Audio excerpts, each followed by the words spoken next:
Bonjour à tous nos participants. Bienvenue sur ce nouveau webinaire Newstank RH et RH Matin avec notre partenaire Golden Bees. Nous allons aborder le thème du recrutement. Attention, reprenez le contrôle avec le marketing programmatique RH. Alors, retenez bien cette notion. On va en parler pendant toute la session du séminaire. On parle aussi parfois du recrutement programmatique. Les recruteurs sont confrontés à une offre pléthorique de solutions technologiques ayant vocation à faciliter la rencontre avec les candidats. Alors, comment Golden Bees peut aider les entreprises à se démarquer à travers le marketing programmatique RH et dans quelle mesure son approche améliore l'efficacité des campagnes de recrutement? Au cours de ce webinaire, nous allons vous fournir plusieurs éléments, des données, des tendances clés sur les leviers de recrutement, une compréhension du marketing programmatique RH et ses leviers d'action, des exemples concrets d'usage dans le cadre d'une stratégie RH avec 2 cas clients qui sont très illustrants pour le cas de Golden Bees. Et vous aurez naturellement, pour les participants, la possibilité d'interagir avec les 2 experts qui sont en notre compagnie, c'est-à-dire Nolwenn Pigot. Bonjour. Bonjour Nolwenn, Chief Marketing Officer chez Golden Bees. Et Nolwenn est associé à Sébastien Carpentier, qui est Chief Sales Officer chez Golden Bees également. Ils vont vous fournir toutes les clés pour comprendre les leviers du marketing programmatique RH. Je me présente de mon côté, Philippe Guerrier, je suis rédacteur en chef de RH Matin et donc je suis en charge d'animer ce webinaire. On va rester ensemble pendant 1 heure pour décortiquer l'ensemble des dispositifs autour du recrutement programmatique. Sur la présentation des différentes séquences, changement de diapositive, on a 4 séquences qui vont rythmer ce webinaire. Tout d'abord, on va revenir sur le concept de marketing programmatique RH pour que ce soit clair pour tout le monde. Et ensuite, nous allons avoir une analyse de marché avec aussi des éléments contextuels pour expliquer l'usage de ce marketing programmatique RH. Et nous finirons avec 2 cas pratiques, 2 cas expérience d'entreprise qui vont éclairer un peu finalement l'usage des solutions de Golden Bees. Alors, juste avant d'entrer dans le cœur du webinaire, quelques petites précisions. Les participants peuvent poser des questions tout au long de cette session. Vous avez un espace chat qui vous permet de poser les questions que vous souhaitez aux intervenants. À la fin de ce webinaire, je pense qu'on disposera d'un petit temps de discussion un peu plus libre, probablement 1 quart d'heure. Donc, si vous avez des questions ou des précisions, les participants pourront les poser à ce moment-là, où on pourra éventuellement intervenir le long de la présentation des slides. Et je précise également que ce webinaire sera accessible en replay ultérieurement sur la chaîne YouTube de RH Matin. Je vous propose de rentrer dans le vif du sujet avec Nolwenn et Sébastien. Nolwenn et Sébastien, bonjour. Merci pour votre participation à ce webinaire. Ce que je vous propose, c'est qu'on commence par une présentation de la société Golden Bees. Vous avez disposé déjà d'un certain historique. Est-ce que vous pouvez nous préciser votre positionnement? Eh bien, bonjour Philippe, bonjour à tous. Pour peut-être commencer sur la présentation de Golden Bees. Okay. On a appuyé en même temps sur les slides, on est vraiment synchronisé avec Nolwenn. Nous sommes une entreprise du coup de 60 collaborateurs spécialisés en marketing programmatique, tu l'as dit Philippe tout à l'heure, marketing programmatique RH, forcément je le rajoute. Et notre métier, c'est tout simplement d'accompagner les clients sur leurs enjeux de communication, leurs besoins en matière de marque employeur, d'acquisition de candidats, de sourcing, vraiment en rapport avec tous les enjeux RH liés à ces domaines-là. Et donc, l'histoire de Golden Bees commence il y a 7 ans. Et pour revenir un petit peu sur la genèse de Golden Bees et pourquoi et comment Golden Bees a été créé, c'est assez simple en fait. La genèse, elle s'appuie sur 2 éléments assez forts au moment de la conception, de la réflexion et de la création. Premier élément, c'est de se dire tous les candidats sont des internautes. Très simple à comprendre, que ce soit des candidats en recherche active, passive, que que ce soit d'écoles bleues, d'écoles blancs, que ce soit des candidats de secteurs d'activité du tertiaire, de la santé, de l'industrie. Bref, il y a un point commun parmi tous ces candidats, c'est ces candidats naviguent sur le web. D'accord ? Le deuxième point qui a permis aussi d'aller dans la création de Golden Bees, c'est pareil, un postulat assez simple, in fine, c'est que la publicité ciblée engage. D'accord ? Qu'est-ce que je veux dire à travers ça ? C'est que tout simplement, quand on arrive à toucher la bonne audience avec une publicité, eh bien, cette audience va susciter de l'intérêt et donc se convertir pour pouvoir aller atteindre l'objectif. Je prends un exemple très simple. Imaginez, vous mettez un produit dans votre panier sur un site marchand, d'accord ? Un jour, 2 jours après, vous recevez cette publicité qui va vous suivre pour pouvoir vous rappeler que le produit que vous avez mis dans votre panier n'a pas encore été acheté. Et c'est prouvé aujourd'hui, on sait que la répétition va permettre justement de passer à l'acte d'achat. C'est la même chose en fait pour nous au moment de la création de Golden Bees, c'est de se dire aujourd'hui la publicité ciblée engage une audience, engage des internautes. Pourquoi est-ce qu'elle ne pourrait pas engager également des candidats ? Et donc au travers de ces 2 points-là, qui sont que les candidats sont tous des internautes et que la publicité engage la cible escomptée, Golden Bees est apparu il y a 7 ans et donc a permis de pouvoir appréhender le marché RH avec une nouvelle technologie dotée d'innovation, de technologies vraiment basées sur l'innovation, je viens de le dire, et notamment sur la publicité programmatique. Est-ce que vous étiez précurseur en la matière il y a 7 ans, vous avez disposé maintenant d'un certain historique. C'est quelque chose qui était déjà apparu en France ou vous importez, j'allais dire, quelque part ce concept en France ? Philippe, c'est parfait parce que j'allais compléter le point de Sébastien. Alors, on n'aime pas trop le terme de leader de marketing programmatique RH, mais c'est exactement ce que tu dis. On était pionniers il y a 7 ans parce qu'il n'y avait pas encore effectivement toute cette mise à disposition de solutions pour activer la publicité dans le milieu du recrutement. Donc, ça a été le cas grâce à Golden Bees. On ne s'était pas trompé parce qu'il y a d'autres sociétés qui se sont positionnées sur le recrutement en ligne avec d'autres solutions. Et on reste un référent parce que, en tout cas, c'est notre vision des choses. On a réussi non seulement à proposer à notre marché des solutions technologiques, Sébastien en parlait, les leviers publicitaires, le fait de pouvoir faire travailler des algorithmes intelligents qui vont permettre de ne pas polluer finalement la mise en relation entre le candidat et le recruteur, parce que la publicité pas ciblée, c'est très désagréable, mais aussi de complètement prendre en compte les problématiques des recruteurs, c'est-à-dire comment est-ce que je dois organiser ma stratégie de recrutement, quels sont les besoins de mon entreprise, quels sont les métiers dont j'ai besoin à un instant T. Donc, il y avait non seulement la proposition d'une plateforme pertinente pour aller utiliser la publicité à bon escient, mais il y avait aussi cette co-construction en permanence. Et Sébastien en est un bon exemple, parce qu'il est chez Golden Bees depuis bien plus longtemps que moi, de réfléchir ensemble à comment activer de façon pertinente le web. Et quand on parle, on va le voir plus après sur le marketing programmatique RH, on est vraiment dans le fait de se dire, on pense à qui on est, on va activer un contexte média, donc le web, qui est extrêmement large et qui, du coup, va demander, par contre, un petit peu de rigueur opérationnelle. C'est comme aller pêcher, effectivement, on a le choix, soit on prend un gros chalut, soit on prend la pêche à la ligne. Les deux sont OK. En revanche, pour que ça corresponde à ses objectifs et de ne pas subir l'outil, on s'appuie sur des choses, en tout cas chez Golden Bees, qui sont toujours nos piliers depuis 7 ans. Donc, c'est la technologie, parce que ça permet effectivement de disposer d'une innovation forte en termes d'activation. C'est très important aussi sur la partie reporting. Sur la partie aussi études, vous le voyez sur la slide, pourquoi est-ce qu'on parle d'études RH ?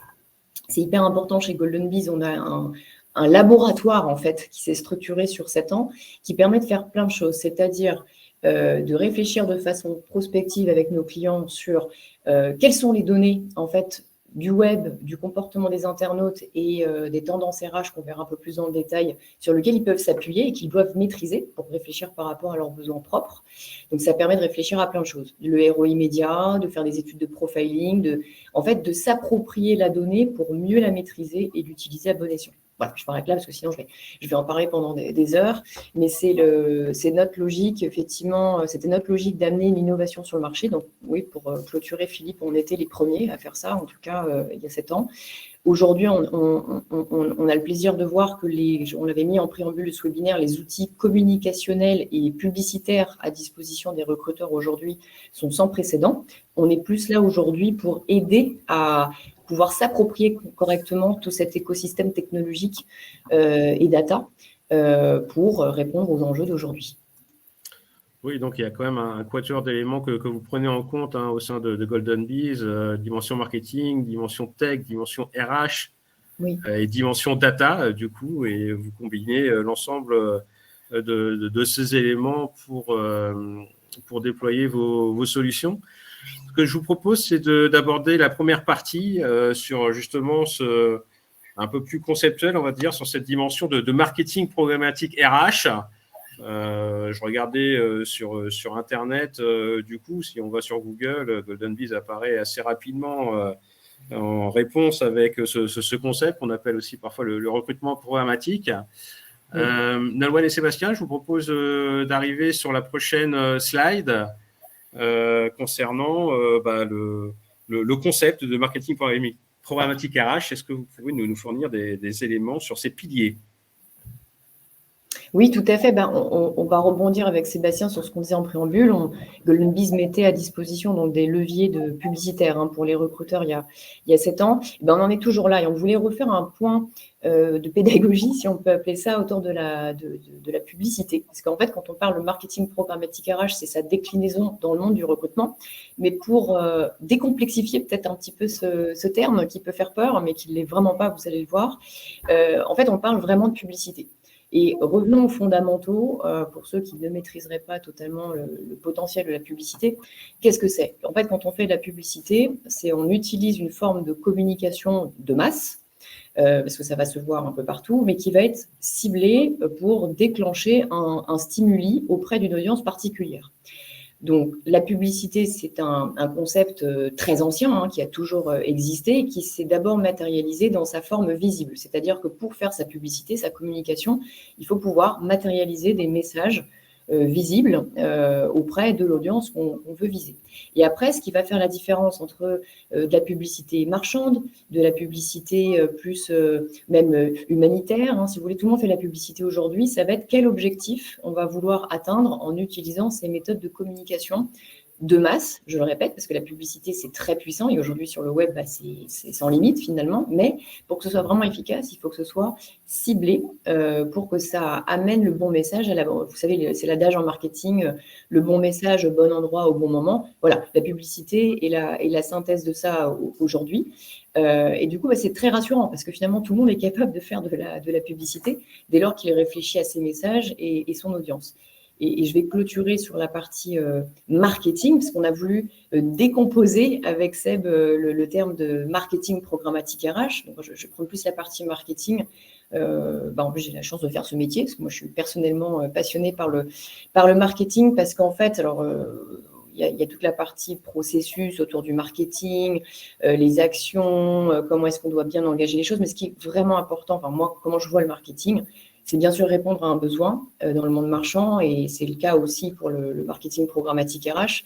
Mais en fait, ce qu'il faut vraiment réaliser dans le marketing, la force de ça, c'est de favoriser la rencontre entre l'offre et la demande. S'il y a vraiment quelque chose à mémoriser sur le marketing, au-delà de toutes les définitions plus encyclopédiques qu'on peut trouver et qui sont toutes bonnes, c'est vraiment disposer d'outils, d'une réflexion et d'une méthodologie qui permettent de faire matcher l'offre et la demande sur tous les marchés possibles imaginables. C'est valable sur le marché de la voiture, c'est valable dans le monde même de l'engagement humanitaire aujourd'hui. Je donne exprès des choses qui ne sont pas marchands.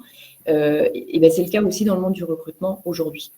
Et dans le cas où il y a un désalignement entre l'offre et la demande, parce que ça c'est la réalité de la vie, le marketing est là aussi pour permettre de rééquilibrer finalement cette mise en relation entre l'offre et la demande. Donc voilà, il y a du négatif, il y a du positif, mais le marketing est une sorte d'équilibre, qui permet d'équilibrer les choses à son profit, bien sûr, quand on est du côté de l'offre, par exemple, ou de la demande.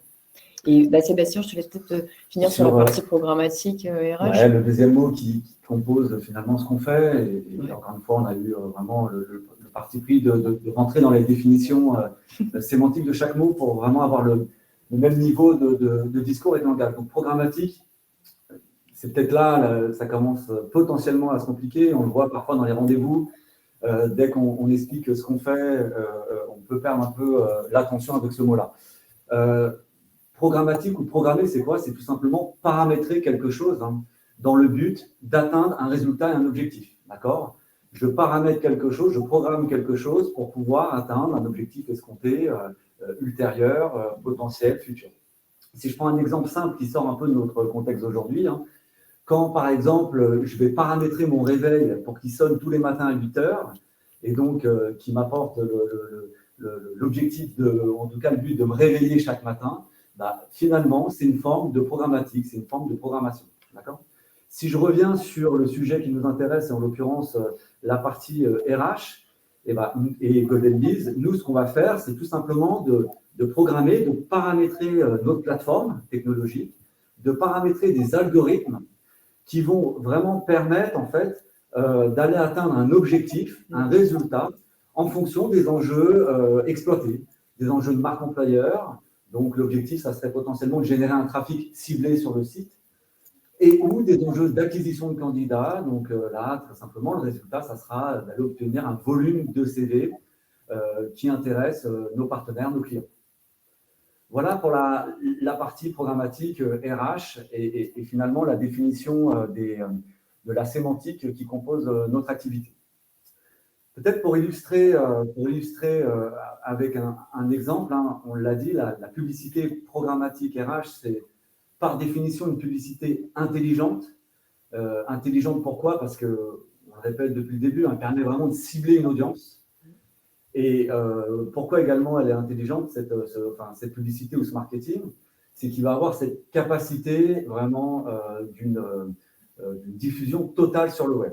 D'accord? On pourra aussi bien toucher des sites, des réseaux sociaux, des sites spécialisés dans l'emploi comme des job boards, des agrégateurs. Donc on a vraiment un périmètre de diffusion totale, ou quasi totale, à peu près 95% des sites.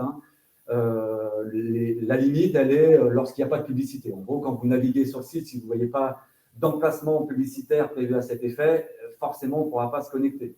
D'accord? Si je prends un exemple très, très, très basique, quand impôt.gouv, quand on fait notre déclaration, il n'y a pas de publicité, donc vous l'avez compris, on ne pourra pas aller susciter de l'intérêt sur ce genre de site-là. Mais sinon, voilà, une publicité ciblée et un terrain de chasse vraiment quasi total. Et donc, si je prends l'exemple vraiment pour matérialiser ce qu'est la publicité et le marketing programmatique, avec Virginie. Virginie, elle a une navigation hétéroclite sur le web. Et donc là, on a schématisé une journée de Virginie. Ça reste un schéma, mais le matin, elle prend les transports en commun et sur les gares, il y a des panneaux digitaux qui proposent de la publicité. Et donc, ces panneaux digitaux sont reliés aux plateformes et à la technologie de publicité programmatique. Donc, je vais avoir cette capacité de pousser une offre d'emploi, par exemple, si elle est vers la défense, un message, plutôt qu'une offre d'emploi, un message, une communication d'une entreprise qui est également située à la défense, par exemple. D'accord ? Et puis à 9h30, elle se connecte, Virginie, à Spotify, elle veut écouter un peu de musique. Même principe, je vais avoir cette possibilité de pouvoir lui diffuser une bannière publicitaire audio qui va venir s'insérer dans sa playlist et sur lequel je vais pouvoir typiquement lui véhiculer un message qui parle des alternances, des stages, d'une entreprise pour laquelle on travaille. 12h30, c'est la pause. Elle regarde un peu l'actualité. Donc, sur le Figaro, elle s'intéresse à l'actualité. J'aurai également une bannière qui va venir s'intégrer pour continuer à lui raconter l'histoire de l'entreprise sur laquelle que j'accompagne et pour qui je communique avec de la publicité programmatique. Et donc, voilà, tout au long de la journée, je vais avoir cette capacité de diversifier mes points de contact à travers, d'une part, des canaux. J'ai parlé d'un canal visuel, enfin plusieurs, des canaux visuels avec le DOH ou Figaro, d'un canal auditif. Donc, voilà, je vais avoir cette capacité de diversifier les canaux, de diversifier les formats des bannières et de pouvoir, en fait, raconter l'histoire à Virginie pour qu'elle puisse progressivement connaître, être informée, susciter de la motivation, de l'intérêt, et donc la diriger progressivement vers mon objectif, qui sera potentiellement la rediriger sur le site et faire en sorte qu'elle postule, qu'elle dépose son CV. Ouais, donc c'est assez impressionnant, hein, diversification des canaux, diversification des messages, possibilité de suivre finalement un internaute dans son parcours de surf tout au long de la journée et au-delà. Et donc finalement, c'est ça, cette force du marketing programmatique RH, c'est cette capacité de cibler vraiment des supports en fonction des centres d'intérêt des internautes et finalement des parcours effectués sur le web. J'ai noté aussi qu'il y avait quand même une capacité de géolocalisation, hein, parce que j'ai bien compris que si vous cherchiez effectivement des candidats du côté de la défense, c'est possible de cibler une zone géographique précise. C'est une des premières données qu'on va utiliser en réalité. Hein. La géolocalisation, pardon, va être utilisée en fonction des périmètres et des actions qu'on doit mettre en place. Donc, on peut être en effet de manière nationale, parce qu'on a un périmètre national, ou plus ciblé, vraiment local, régional, en fonction des critères et en fonction de ce qu'on nous demande. Voilà, ce n'est pas la seule donnée qu'on va utiliser, mais c'est une des données principales. On va également utiliser de la donnée socio-démo. On va également utiliser de la donnée qui permet de calibrer, de catégoriser notre audience à travers des secteurs d'activité, à travers de l'appétence, du loisir, bref, tout ça pour finalement schématiser un profil type qui va nous intéresser et sur lequel on va pouvoir exposer notre stratégie vraiment de diffusion. Gardons à l'esprit pour finir, et je te laisse la main pour compléter Nolwenn, gardons à l'esprit que tout ça, ça reste vraiment dans un principe d'activation et d'optimisation en temps réel. Et ça aussi, c'est extrêmement important. C'est-à-dire que Virginie, peut-être qu'elle va être réceptive à mon message, peut-être à 14h sur LinkedIn, en fait. Et que le matin, quand je l'aurai sollicité sur Spotify, bah, elle va avoir un temps de cerveau disponible. Nolwenn parlait de la publicité où le principe, c'est d'aller chercher un stimuli, mais le stimuli, il arrive aussi lorsqu'on a un temps de cerveau disponible.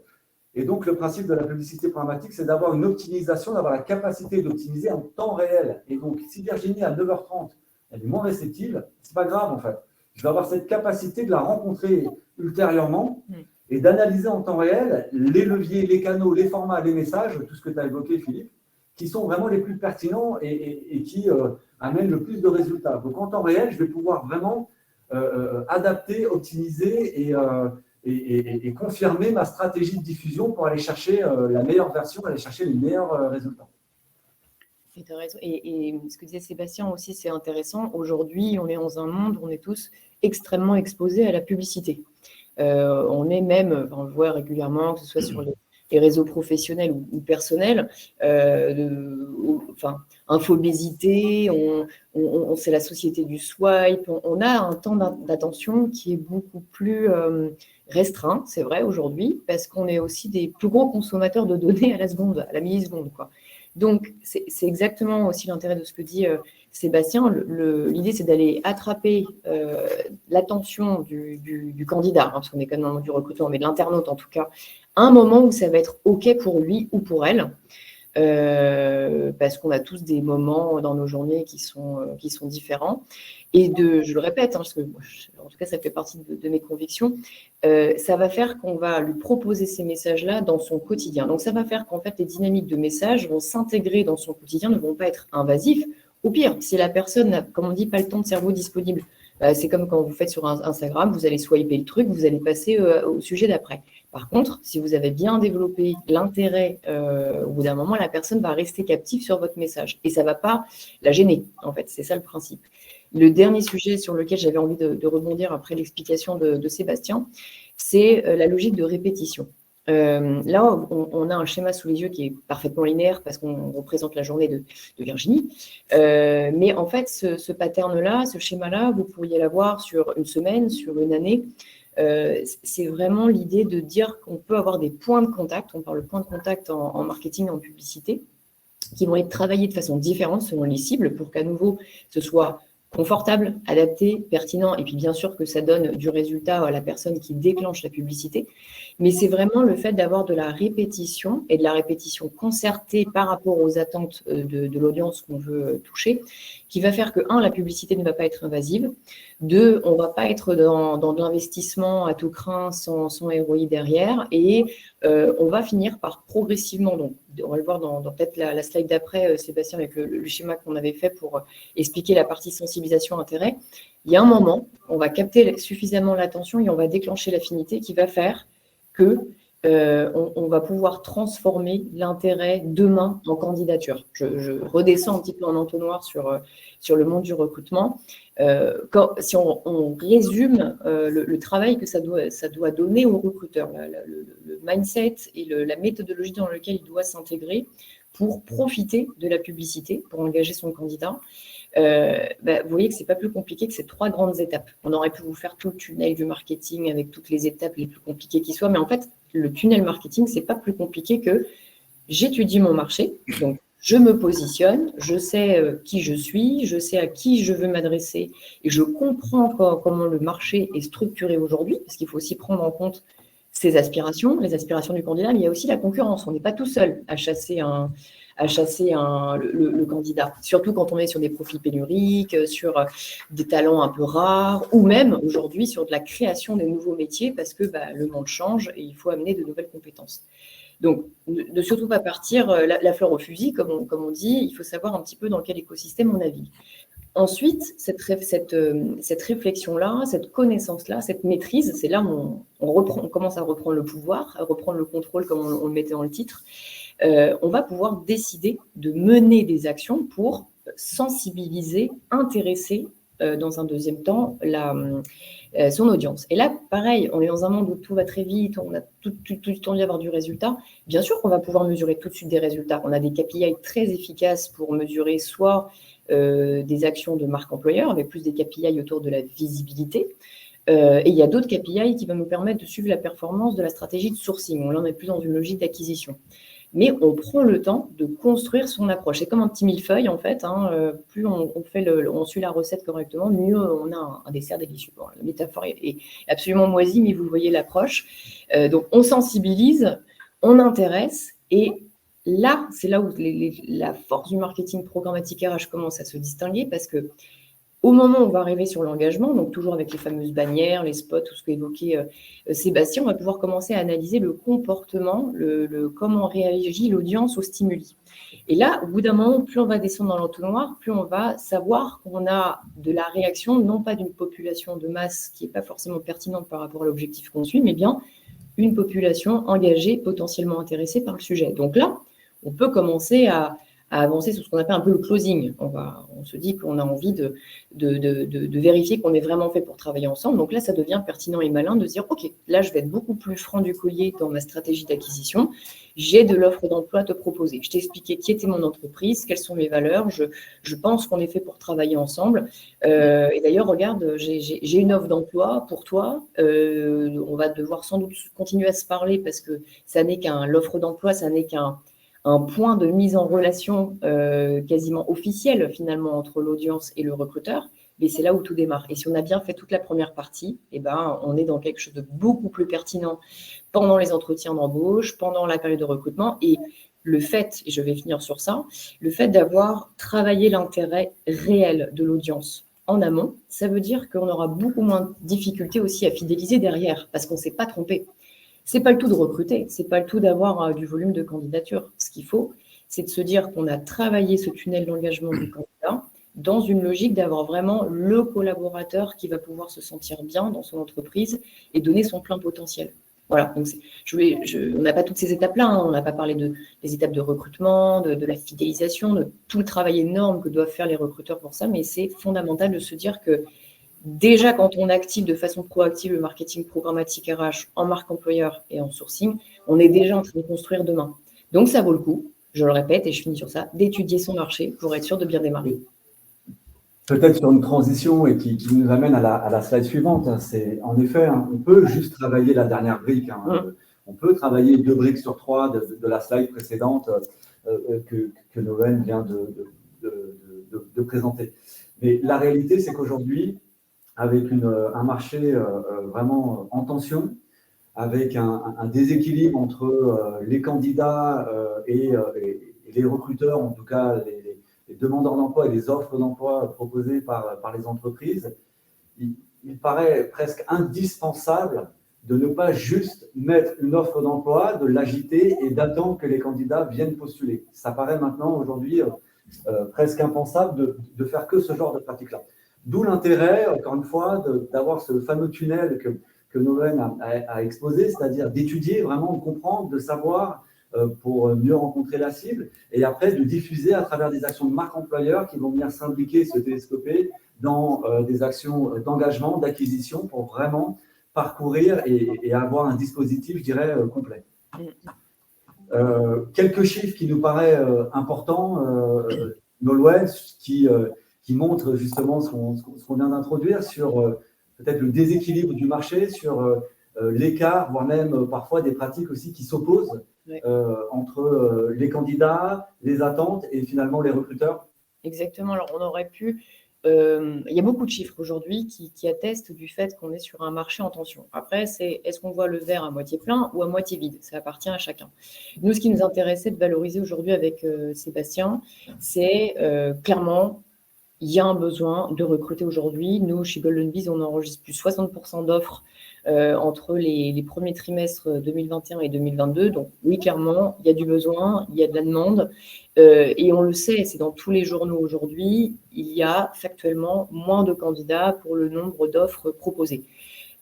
Mais ça ne veut pas dire que c'est une fatalité et qu'on ne peut pas trouver des méthodologies pour activer ce qui est disponible aujourd'hui. En fait, c'est très important. C'est plutôt de se plaindre, il y a de la tension et tout ça. Et je suis là, on est les premiers avec Sébastien à essayer de trouver des solutions au quotidien avec nos équipes et nos partenaires. C'est comment est-ce qu'on peut penser la méthode d'engagement pour profiter au maximum du potentiel du marché, surtout quand on a des besoins de recrutement très forts. Et la réalité des choses, c'est que les recruteurs en sont très conscients. On a mis un autre chiffre qui est 71% des RH souhaitent se démarquer de leurs concurrents grâce à la marque employeur. Ça, c'est des choses qu'on avait déjà étudiées il y a quelques mois avec côté Golden Bees. On a posé la question en fait à des professionnels RH de quel est votre positionnement finalement par rapport à la marque employeur, parce qu'on en parle beaucoup. Oui, clairement, il y a un vrai souhait de se démarquer des concurrents. Donc, ça veut dire que les recruteurs ont tout compris. Ils savent qu'il faut travailler la différenciation, la valorisation de ses engagements et de ce qu'on est en tant qu'entreprise qui recrute. Le souci, et là on rentre dans le versus, c'est que parfois dans le déploiement opérationnel, et c'est notamment pour ça que des sociétés comme de Golden Bees existent, c'est qu'il y a des petites cassures dans la chaîne de travail. Donc on vous a mis deux chiffres qui sont assez éloquents. Dans la même étude, on avait près de 50% des RH qui disaient qu'ils n'avaient pas de stratégie marque employeur bien définie.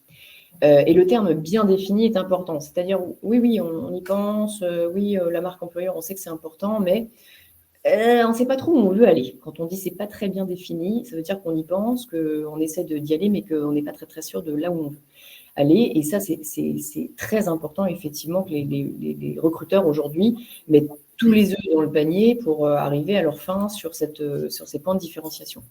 Mais peut-être le chiffre qui, moi, me choque un petit peu plus, là, et en plus, en tant que marketeuse, c'est 60% des recruteurs n'étudient pas les attentes des candidats pour s'adapter à leurs attentes. Donc, ça veut dire quoi? Ça veut dire qu'on est soit dans une position attentiste, c'est-à-dire, ah bah oui, les attentes des candidats changent, ça devient plus difficile de les capter, on a plus de mal à les fidéliser. Et après, il y a une grosse majorité des recruteurs qui, même s'ils n'étudient pas encore les attentes des candidats, parce qu'ils n'ont pas encore toute la méthodologie ou le temps de le faire, qui se disent, si, moi j'ai vraiment envie de comprendre, de suivre en fait les attentes des candidats pour que justement la mise en relation s'opère mieux.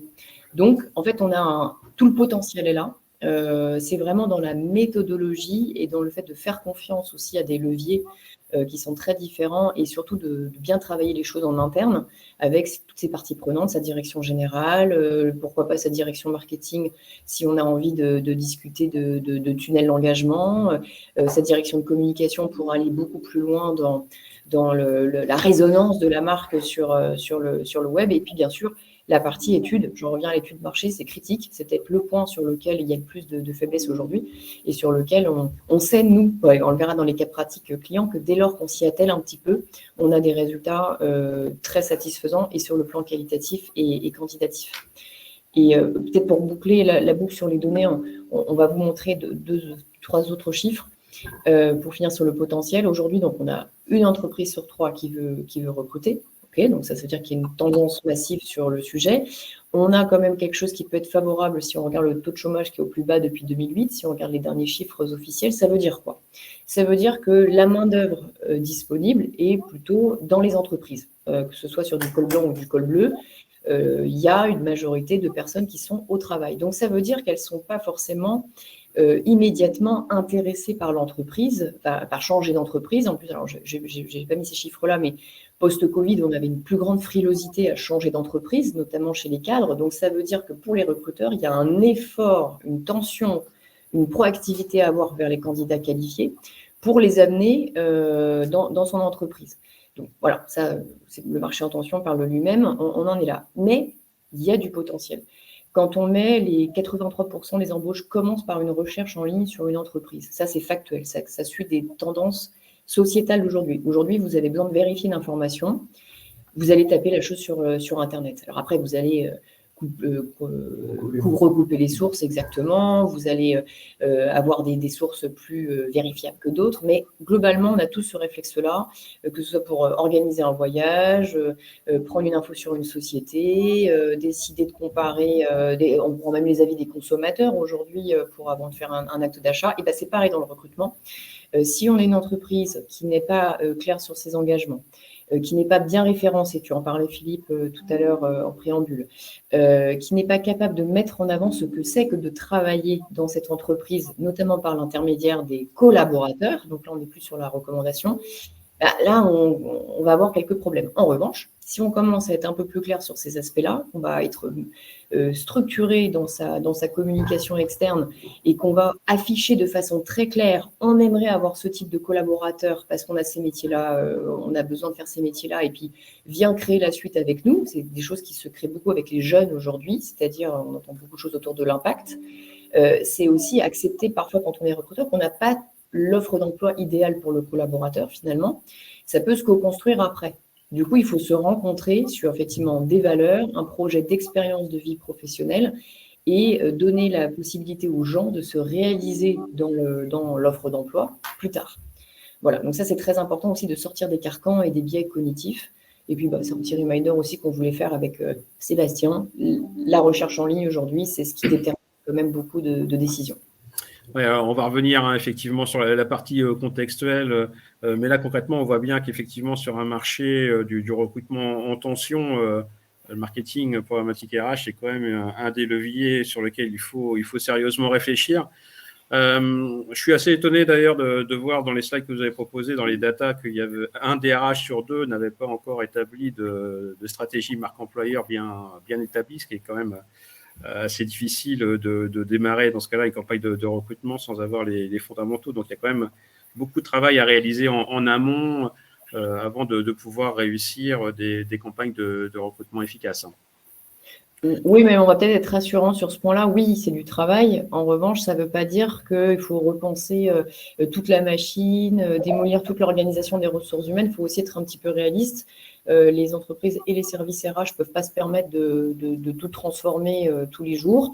C'est une série de petites actions pertinentes qui vont faire le gros de ce travail. Et j'insiste dessus parce que c'est quelque chose qu'on a eu le plaisir de développer avec un autre de nos collègues, Céline, qui organise souvent des webinaires sur le sujet. Dès qu'on réfléchit un tantinet à sa stratégie et où on veut aller, en fait, on se rend compte, on fragmente, vous savez, le problème, en fait. Et du coup, on trouve des petites solutions les unes avec les autres et on se retrouve du coup devant une masse de travail beaucoup moins impressionnante. Si effectivement on veut tout remettre sur la table, changer, oui là c'est très compliqué parce qu'il faut bien faire le travail du quotidien.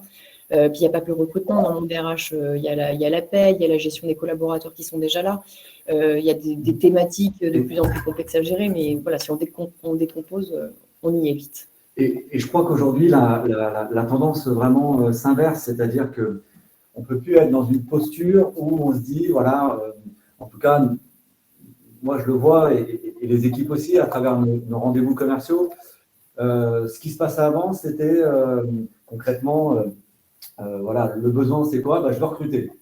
Okay, je veux du CV, je veux recruter. Bon, très bien, je vais vous proposer un dispositif qui va allier des actions de marque employeur, voire même des actions d'études de marque employeur et d'acquisition. Et ce qu'on avait en réponse, c'était non, je veux recruter tout de suite. Donc, il y avait un petit décalage en réalité entre le besoin à l'enjeu qui était certes imminent et finalement un travail de fond qui pouvait s'opérer avec les 3 briques qu'on évoque depuis tout à l'heure, l'étude de la cible, la partie visibilité, branding, marque employeur et l'action plutôt tournée vers l'acquisition. Mais aujourd'hui, on se rend compte que ça évolue et ça change, que les recruteurs en face de nous ont bien cerné l'importance et surtout la pertinence de comprendre sa cible, de la connaître avec les études, entre autres, et de pouvoir aussi avoir un discours, une communication qui soit plutôt dédiée à la visibilité et aussi, bien sûr, de manière télescopée, après, à l'acquisition. Alors justement, en termes de communication, je crois que du côté de Golden Bees, vous avez une illustration assez intéressante pour le marketing problématique RH. Alors, quelle image grand public pourrait-on mettre en exergue pour expliquer ce qu'est le marketing problématique RH? Je pense que l'image parle d'elle-même. Il y avait la logique de savoir en fait se déplacer d'un objectif à un résultat. Donc en fait, on a pris un peu l'image du GPS. Le GPS, c'est peut-être ça va parler à tout le monde. Il y a quelques années, quand on devait faire face à des enjeux de mobilité, on ne se posait pas la question, on prenait une carte en papier, on lisait les panneaux et on arrivait déjà fort rapidement à son objectif, mais ça pouvait être compliqué, on pouvait se perdre. Voilà. Est arrivé le GPS. Le GPS, finalement, c'est quoi? C'est juste un outil qui va permettre de se localiser dans l'espace-temps et aujourd'hui même de pouvoir anticiper son acte de mobilité. Et qu'on soit d'ailleurs en voiture, à pied, en transport en commun ou en vélo, aujourd'hui, l'outil s'est développé pour en fait répondre aux besoins de mobilité d'aujourd'hui. On est toujours plus pressé, on ne veut pas perdre de temps finalement. Donc, on se déplace toujours du point A au point B comme il y a 20 ans. La différence, c'est qu'aujourd'hui, on peut anticiper le temps de transport, on peut anticiper le choix de son moyen de transport. Si je suis pressée, est-ce que je prends un taxi? Est-ce que je prends les transports en commun? Est-ce que j'ai envie d'y aller à pied parce que j'ai le temps? Et puis surtout, s'il y a des bouchons, à minima, je le sais, le GPS ne va pas supprimer le bouchon. Par contre, vous allez avoir le choix de vous jeter dans le bouchon parce que c'est vraiment le chemin que vous voulez prendre et vous allez en sortir un jour, ou alors de le contourner parce que vraiment, vous n'avez pas le temps et vous avez envie d'optimiser votre trajet. Donc voilà, le GPS, c'est une bonne image parce que c'est un outil extraordinaire qui vient décupler le potentiel et l'intelligence dans le déplacement pour le commun des mortels que nous sommes. Par contre, ça ne va pas faire rouler la voiture, ça ne va pas vous faire marcher, ça ne va pas vous faire pédaler le vélo tout seul. C'est juste un outil pour vous aider. C'est pareil avec le marketing programmatique RH. Ça n'enlève pas son jugement et son expérience au recruteur. Ça n'empêche pas le fait de devoir travailler le relationnel. Ça n'empêche pas de prendre des chemins différents, c'est-à-dire qu'on peut décider d'activer la programmatique de plusieurs, et le marketing RH de plusieurs façons. L'important, c'est de se dire d'où je pars, où je veux aller, et d'avoir une meilleure vision, je pense que c'est un peu ce qu'on voulait exprimer, de comment je peux arriver à mon résultat, finalement, sans le subir. Voilà. C'est ça, Nolwenn, et c'est vrai que cette métaphore, elle est assez parlante parce qu'il y a tout dedans par rapport à ce qu'on exprime. Si je fais des liens, tu l'as dit, on part d'un point A, et donc le point A, c'est les entreprises finalement. Ouais. D'accord? L'arrivée, le point B, c'est les candidats. Et le but de l'entreprise avec le candidat, c'est de se rencontrer. D'accord? Et on a le chemin qui est dessiné par quoi? Par le GPS. Le GPS, c'est se matérialise par les solutions, et entre autres aujourd'hui, Golden Bees, la publicité programmatique. Et donc, ça reste un outil qui va permettre de faciliter, de fluidifier la rencontre entre le point A et le point B, ou entre l'entreprise et le candidat. Et ensuite, autour, on le voit à travers l'image, qu'est-ce qu'il y a? Il y a la circulation, il y a les aléas de la circulation qui sont caractérisés par quoi? Par le marché, la conjoncture. Et Nolwenn, tu le dis extrêmement bien, et ça, je crois que c'est important, c'est-à-dire que le GPS ne va pas pallier, n'est pas une baguette magique déjà, et ça ne va pas pallier les aléas qui peuvent survenir s'il y a un accident, s'il y a des travaux ou si la voiture tombe en panne. Et ça, je crois que c'est extrêmement important de le saisir et de le comprendre, c'est que c'est un outil qui permet de faciliter, de fluidifier, et on l'utilise tous.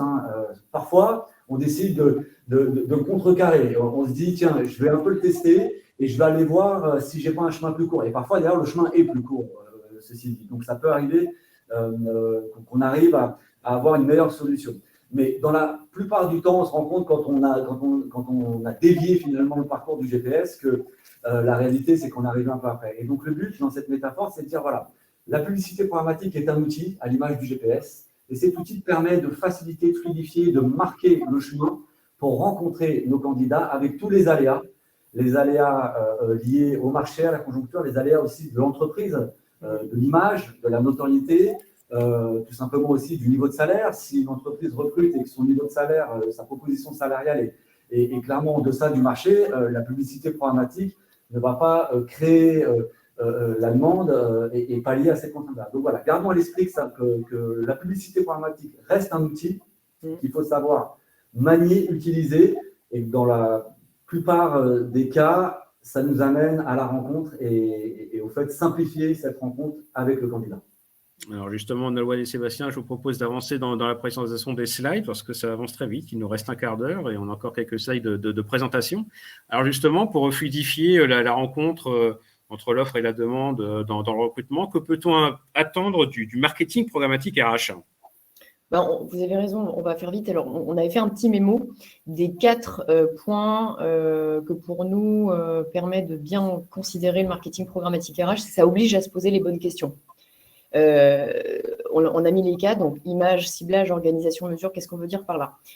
Comme le disait Sébastien, le marketing programmatique RH, ce n'est pas une baguette magique. Donc, ce n'est pas j'appuie sur un bouton et puis ça va finir par aller faire le travail tout seul et aller chercher mes candidats. On est loin des modalités post and pré qui pouvaient exister avant dans le monde des annonces RH payantes. C'est comme ça que ça démarrait aussi. On n'est pas du tout là-dessus. L'idée, c'est de se dire, image, c'est qui je suis. Quelle image? C'est vraiment des bonnes questions à se poser. Et à nouveau, comme le temps presse, on aura le plaisir de pouvoir en rediscuter de façon plus personnalisée avec les personnes qui voulaient s'intéresser au sujet. C'est se poser des bonnes questions liées à soi. C'est quelle est mon image, l'image de mon entreprise, pardon, sur le marché. Quelle image ça véhicule, c'est-à-dire quelle est la perception et en interne et en externe. Ne jamais oublier de considérer les deux. Après, il y a le ciblage. Si vous avez des problématiques de recrutement, en général, c'est qu'il y a des petites problématiques sur le qui je cible. Comment est-ce que vous avez déterminé vos cibles? Est-ce que vous avez juste déterminé vos cibles en vous basant sur un audit interne, par exemple, ou en regardant les personnes que vous avez recrutées avant? Est-ce que vous avez pensé, comme disait Seb, à suivre ce qui se passe sur le marché, à faire des études comportementales sur les cibles qu'on cherche pour savoir si c'est toujours en corrélation? Est-ce que vous êtes sûr d'avoir travaillé tous vos messages pour répondre à ces cibles? Voilà, c'est des choses vraiment très factuelles, mais c'est ça. En termes d'organisation, c'est la base de tout, mais quels sont mes objectifs en termes de recrutement? Est-ce que j'atteins mes objectifs de recrutement à l'année? Et puis, qui m'attend? Quels sont les éléments, les KPI sur lesquels je suis attendue sur le recrutement? Parce que souvent, on parle que de recrutement en bout de chaîne, mais il y a plein de choses qu'on peut valoriser quand on est recruteur en termes de reporting, si on reprend des termes comme ça, pour prouver ou pour faire évoluer son organisation. Et ça passe par quoi? Par la mesure, et je vais laisser Sébastien finir là-dessus. En fait, si on n'a pas de mesure, que ce soit sur de l'investissement média ou sur juste la mesure de l'efficacité de ses actions, en fait, on accepte, si on ne mesure pas, on accepte d'investir sans attendre de retour sur investissement. C'est-à-dire qu'on se dit, OK, j'y vais et puis je verrai bien ce que ça donne, mais ça veut dire, si on ne mesure pas, si on ne se met pas dans une logique de mesurer les choses, on accepte de facto de subir en fait ce qui va se passer et de ne pas pouvoir opérer un correctif dessus en fait. Ouais, en 2 mots, la mesure elle est indispensable dans la publicité programmatique, mais à travers Golden Bees, le but c'est aussi de se rencontrer avec nos partenaires, avec nos clients, se rencontrer aussi sur ces indicateurs, sur cette capacité, sur cette faisabilité à mesurer. On le voit depuis 7 ans, il y a une divergence sur ça, c'est-à-dire que tous nos interlocuteurs n'ont pas les moyens techniques, technologiques, n'ont pas forcément la même, je dirais, appétence aussi à la mesure, et le but, c'est de se rencontrer. Donc, avec la publicité paramétrique, on peut vraiment aller chercher des indicateurs hyper granulaires qui permettent de nous donner de l'enseignement et de l'analyse sur des choses, sur du recrutement qualifié. Mais le but, c'est pas d'aller au plus loin, au plus fort, c'est vraiment de s'adapter avec chaque partenaire pour voir et le faire monter finalement en compétences sur ces enjeux-là et notamment sur les indicateurs et la mesure. Ouais. Et surtout pas s'enfermer dedans, parce que parfois quand on parle des KPI, ça peut être juste suivre sa redirection sur site. Vraiment, il y a tous les indicateurs possibles, imaginables sur la partie visibilité et acquisition candidat. L'idée, c'est de sélectionner ceux qui sont vraiment pertinents par rapport à ses besoins propres. Peut-être pour finir la présentation, ce que je propose, c'est de pouvoir… On peut basculer effectivement sur les cas clients. Exactement. Voilà, j'ai passé une slide très rapidement. J'espère que ça ne s'est presque pas vu, mais le but, c'est plutôt de passer un peu plus de temps sur les 2 cas clients qui vont être des retours pragmatiques et au besoin d'aller sur des questions aussi. Proprio, Nolwenn, je te repasse la main pour pouvoir présenter finalement ce qu'on a pu faire avec Proprio. Oui, on va faire effectivement rapide, mais à nouveau, on sera ravis de pouvoir plus développer ces cas d'école. Et en plus, on a eu le plaisir, pour l'exemple de Proprio, on a fait un webinaire intégral dédié à ça avec notre partenaire il y a peu, où en fait, on est revenu sur qu'est-ce qui avait été game changer pour eux du fait de faire une étude profiling avec nous. Proprio, c'était donc un acteur de l'immobilier qui était en recherche d'agents qui vont être capables d'opérer ce métier-là, mais avec une particularité, c'est que c'était pas forcément évident pour eux d'identifier les profils idéaux pour remplir ces métiers-là. Et du coup, on a étudié avec eux le potentiel du marché, c'est pour redéfinir en fait quels étaient les bons personas pour ensuite mieux enclencher la médiatisation dans le travail d'acquisition candidat pour Proprio. Donc, c'est passé par quoi? Donc, la méthodologie qu'on a, donc c'est des études profiling qu'on propose donc chez Golden Bee, c'est on va interroger votre interne pour avoir déjà la sensation de c'est quoi être un collaborateur Proprio, qu'est-ce qui a fait venir la personne et compagnie. Enfin, je suis obligée d'aller vite, mais c'est l'idée. C'est on étudie ce qui s'est passé avec le retour de l'interne et on va aussi aller chercher l'information sur l'externe. On va aller chercher en fait qu'est-ce qui peut créer l'appétence entre la marque et les cibles qu'on va engager. Ça nous permet de sortir une étude un peu globale, donc avec qui sont les personas idéaux pour la marque en question, donc en l'occurrence Proprio, sur des aspects sociodémos, quels sont leurs intérêts, leurs motivations, les freins aussi qui pourraient faire qu'ils n'auraient pas envie de venir postuler dans la société, à quel profil professionnel ils répondent, parce qu'on a la chance de pouvoir engager comme disait Sébastien, des données structurées depuis très longtemps où les candidats nous donnent des informations et souhaitent contribuer. Par exemple, l'étude dont je parle, c'est on pose la question à des candidats potentiels, viens donner ton avis sur ce métier dans ce secteur d'activité. Donc les candidats passifs comme actifs sont proactifs pour dire un peu leur vision des choses. On va aussi étudier, après, je passe tous les détails, mais quelle est l'attractivité de la société sur son marché, parce qu'on va regarder qu'est-ce qui se passe côté concurrence, en fait, par rapport on va mélanger plein de choses. Études candidat, études de l'interne, données du marché, données très, très quanti et quali. Finalement, on va mélanger le tout et ça va donner une étude globale qui va donner des pistes de réflexion. À nouveau, il n'y a rien d'obligatoire, de réflexion pour la marque. Et ce qui était très intéressant dans le partenariat qu'on avait pu mener avec Proprio et qui était aussi la résultante en fait de la conviction de notre partenaire, donc Victoria, si elle passe par là, je la salue, qui avait tout compris, c'est-à-dire que le RH, c'est sensiblement beaucoup de relationnel, c'est aussi beaucoup de data, et ce qui compte, c'est de se faire enfermer ni dans l'un, ni dans l'autre. Pour elle, j'avais adoré sa citation, c'est « la data doit être l'allié de l'humain », et ça peut être bête à dire, mais c'est fondamental. C'est-à-dire qu'on ne peut pas miser exclusivement sur que de la donnée pure ou que l'humain, il faut marier les deux. Et c'est typiquement ce qu'on a réussi à faire au travers de cette étude profiling. Donc, vous voyez que ce n'est pas uniquement activer une étude, c'est bien plus global, c'est une réflexion stratégique et qui vient permettre de se pluguer très facilement dans un parcours de travail pour ensuite engager un plan média plus performant. Donc voilà, donc ça à nouveau, on vous redonnera les liens pour découvrir plus plus en profondeur comment est-ce que la donnée a été au service en fait de la réflexion d'acquisition pour Proprio. Et ça leur a même permis, ils avaient des problèmes de pénurie, je finis sur ça avant d'enchaîner sur l'autre cas, je vous le dis, hein, de trouver un potentiel de vivier de talent inexploité. En fait, dans un des personas qu'on leur avait trouvé, c'était c'est génial, effectivement, on n'y avait pas pensé. Il y avait un vivier de talent en plus assez peu concurrentiel sur lequel il y avait tout à faire. Donc ça peut donner aussi des possibilités de grande innovation auprès des candidats. Pour le deuxième cas client, alors là, on est peut-être plus dans la réflexion marque employeur. Donc là, on va citer le retour d'expérience de Covea, qui avait une particularité, qui était, mes marques sont connues, parce que le groupe Covea, en fait, dans le monde de l'assurance, c'est plein de marques que tout le monde connaît, la MMA, MAF, GMF, tout le monde connaît ces marques-là, qui sont essentiellement B2C. Par contre, le groupe Covea, qui est le groupe corporate qui rassemble tout ça, est beaucoup moins connu. Et là, ils avaient besoin de faire venir des candidats chez Covea. Et petite cerise sur le gâteau, comme c'est un acteur extrêmement engagé pour proposer, pour être dans la diversité et l'inclusion, ils voulaient en plus recruter des profils en situation de handicap, parce que ça leur tenait à cœur de pouvoir proposer des emplois de grande qualité à des gens de qualité, mais qui ont plus de mal, on le sait, qui ont plus de barrières à l'entrée sur le marché de l'emploi. Donc il y avait tout ça à répondre. Profil handicapé, profil pénurique, et puis marque pas vraiment connue par rapport à ces autres marques. Donc, qu'est-ce qu'on a fait?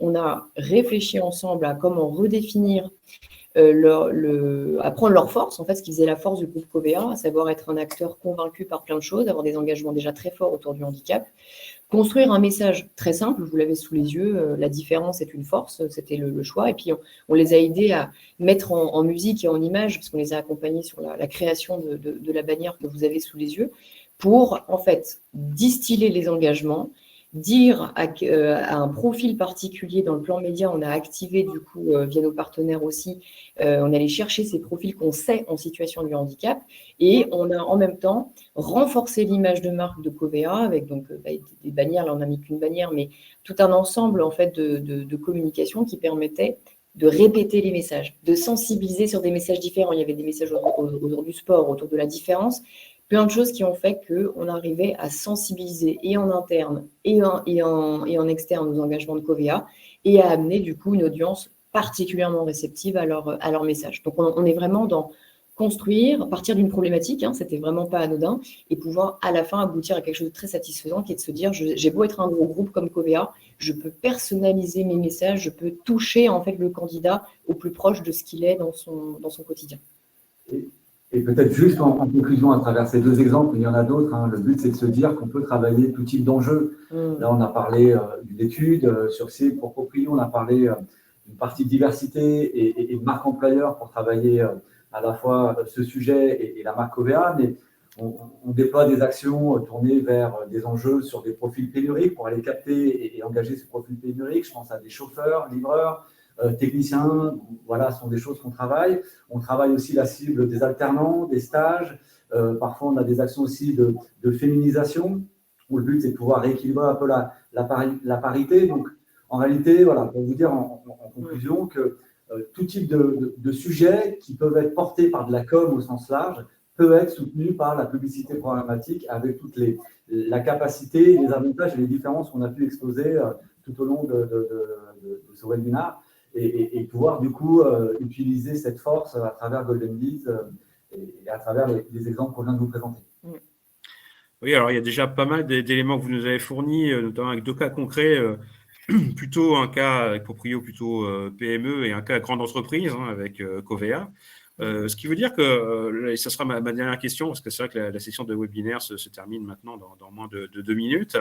Est-ce que vous, du côté de GoldenBiz, vous êtes en mesure de répondre finalement à l'ensemble des problématiques de recrutement, quelle que soit la taille des entreprises et quel que soit le secteur?